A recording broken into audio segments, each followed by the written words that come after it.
جو جاہل پیر ہوتا ہے نا وہ اپنے آستانے پہ مدرسہ نہیں بناتا. کیوں؟ کہ جو پرانے وڈیرے ہوتے تھے نا، اللہ ماشاءاللہ سارے نہیں، لیکن جو پرانے وڈیرے ہوتے تھے وہ اپنے گاؤں میں اسکول نہیں بننے دیتے تھے. جو جاہل تھے وہ کیوں نہیں بننے دیتے تھے؟ وہ کہتے تھے اگر غریبوں کے بچے پڑھ گئے تو ہماری بھینسوں کو چارہ کون ڈالے گا، پڑھنے نہیں دیتے تھے. جاہل پیر اپنے آستانے پر مدرسہ نہیں بننے دیتا، اس کو پتا ہوتا ہے اگر یہ بچے پڑھ گئے تو مجھے پیر کون مانے گا، میرا تو سودا ہی جہالت کی وجہ سے بکتا ہے، تو اگر یہ پڑھ گئے تو پھر مجھے تھوڑی مانیں گے، ان کو سمجھ آ جائے گی کتاب و سنت کیا کہتی ہے.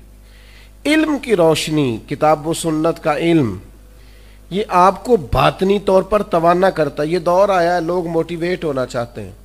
ایک دوست میرے پاس آیا کرتے تھے، کسی پیر صاحب کے مرید تھے، تو تقریباً روزانہ ہی ان کے پاس 2-3 نئی کرامتیں ہوتی تھیں. بڑی تعریفیں کی، میں بہت بڑے پیر صاحب کا مرید ہوں، اوہ کیا بات، میرے حضرت میں یہ خوبی ہے، یہ کمال ہے، یہ علم ہے، یہ فضل ہے، یہ تقوی ہے، یہ روحانیت ہے. آپ بڑی تعریفیں کریں اپنے مرشد کی، لیکن اگر گھر جا کے معاذ اللہ بیوی کو گالی دو گے تو وہ آپ کی تعریفوں کو کچھ نہیں سمجھے گی. وہ کہے گی اے سکھایا تینوں تیرے پیر صاحب نے، اے سبق دیندے نہیں. حالانکہ جڑے محرم راز حقیقت دے وہ تے راز حقیقت کھول دے ہی نہیں. جڑے محرم راز حقیقت دے او راز حقیقت کھول دے نہیں ہے. جنہ ویکھیا نہیں او کرن گلاں، جنہ ویکھ لیا او تے بول دے ہی نہیں. وہ تو بات ہی نہیں کرتے بھائی، وہ کہاں وہ بات کریں گے. تو وہ اکثر 3-4 کرامتیں روز سنا دیتے. کچھ وقت اب بعض کچھ چیزوں پہ میں تنبیہ بھی کرتا کہ یہ اس طرح نہیں ہے، لیکن بہرحال بعض اوقات مروتاً بھی کچھ چیزیں سننی پڑتی ہیں. پیار سے سمجھاتے بھی لیکن وہ سن لیتے. کچھ عرصے کے بعد ایک دن مجھ سے وہ مسئلہ پوچھنے آئے، کہنے لگے کہ وہ اس طرح بھائی نے طلاق دے دی ہے تو اس میں کوئی مسئلہ بتائیں. تو میں انہوں کیا پیرانوں پوچھ، جنہیں دیاں 2-3-4 کرامتیں روز تو سناتا ہے ان سے پوچھو مسئلہ بھی.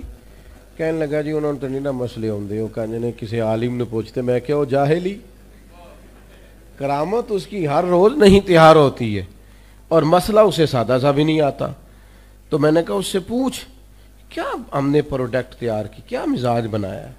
ویسے ہمیں سارا پتہ ہوتا ہے جوتے کہاں سے ٹھیک ملتے ہیں، پتہ ہوتا ہے کہ جناب سوٹ کہاں سے اچھا ملتا ہے، سلائی کون اچھی کرتا ہے، تو دین کون اچھا بتاتا ہے یہ بھی تو ہمیں پتہ ہونا چاہیے نا.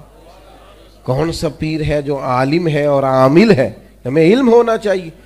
اگر کوئی عالم دین پیر ہو تو اس کی کرامتیں تھوڑی ہوتی ہیں، بلکہ بعض اوقات ہوتی نہیں. عالم کوئی ہو نا پیری مریدی کر رہا ہو تو ان کے ہاں آپ کو کم ملے گا کرامتیں سنائی جا رہی ہیں، یہ کر دیا وہ کر دیا، وہ نہیں ملتا. اور جاہل آدمی ہو نا کوئی پیر اللہ تو کرامتیں زیادہ ہوتی ہیں. کیوں؟ کہ جہاں علم ہوتا ہے نا وہاں سنجیدگی بھی ہوتی ہے، اور جہاں علم نہیں نہ ہوتا وہاں سارا کچھ چل جاتا ہے. علم والی جگہ پہ کوئی چیز پیش کی جائے گی تو ترازو علم پر تولی جائے گی، پوری بھی اترتی ہے کہ